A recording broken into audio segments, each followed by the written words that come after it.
రాష్ట్రంలోని గురుకులాలు, సంక్షేమ స్కూళ్ల సమగ్ర వివరాలు ఒకే చోట లభించేలాగా ప్రభుత్వం కసరత్తు చేస్తోంది. విద్యార్థుల స్టడీ డేటా ఈజీగా తెలుసుకునేలాగా కొత్త పోర్టల్ను అందుబాటులోకి తెస్తోంది. ఇక పోర్టల్లో మొత్తం 22 అంశాలు ఉంటాయని అన్నారు అధికారులు.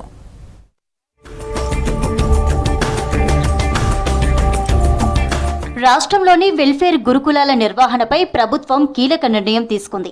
ఎస్సీ, ఎస్టీ, బీసీ, మైనారిటీ సహా ఏకలవ్య ఆశ్రమ పాఠశాలలు, గురుకులాల్లో చదువుతున్న సుమారు 5 లక్షల మంది విద్యార్థుల సమగ్ర వివరాలను డిజిటలైజేషన్ చేయనుంది. సమగ్ర వివరాలను ఒకే పోర్టల్లో అందుబాటులోకి తేనుంది. సీఎం రేవంత్ రెడ్డి ఆదేశాల మేరకు బాధ్యతను టీజీ ఆన్లైన్ సంస్థకు అప్పగించారు. పోర్టల్లో మొత్తం 22 అంశాలు ఇందులో ఉంటాయని అధికారులు తెలిపారు. వచ్చే అకాడమిక్ ఇయర్ జూన్ చివరి నాటికి పోర్టల్ అమల్లోకి తెచ్చేందుకు ప్రభుత్వం కసరత్తు చేస్తోంది. విద్యార్థుల హాజరు, హెల్త్ కండిషన్, మార్కులు, ర్యాంకుల వివరాలు కొత్త పోర్టల్లో అప్లోడ్ చేయనున్నారు. ఒక్కో స్టూడెంట్కు ఓ యూనిక్ ఐడి నెంబర్ ఇవ్వనున్నారు. ఆ నెంబర్ క్లిక్ చేస్తే స్టూడెంట్ ఏ క్లాస్, ఎక్కడ చదువుతున్నాడు, ఏ శాఖ గురుకులం వంటి అన్ని వివరాలు తెలియనున్నాయి.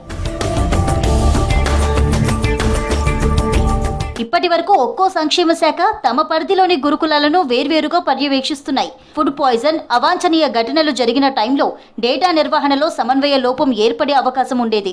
ఇప్పుడు అన్ని విభాగాలను ఒకే పోర్టల్తో అనుసంధానం చేయడంతో అడ్మినిస్ట్రేషన్ ఈజీ అవుతుందని, రాష్ట్ర వ్యాప్తంగా అన్ని గురుకులాల పనితీరును ఒకే చోట నుంచి సమీక్షించవచ్చని ప్రభుత్వం భావిస్తోంది. విద్యార్థుల అడ్మిషన్లు, స్కాలర్షిప్లు, డైట్ ఛార్జీలు, కాస్మెటిక్ ఛార్జీల చెల్లింపు, ఇతర వాటి పంపిణీలో పారదర్శకత పెరగనుంది.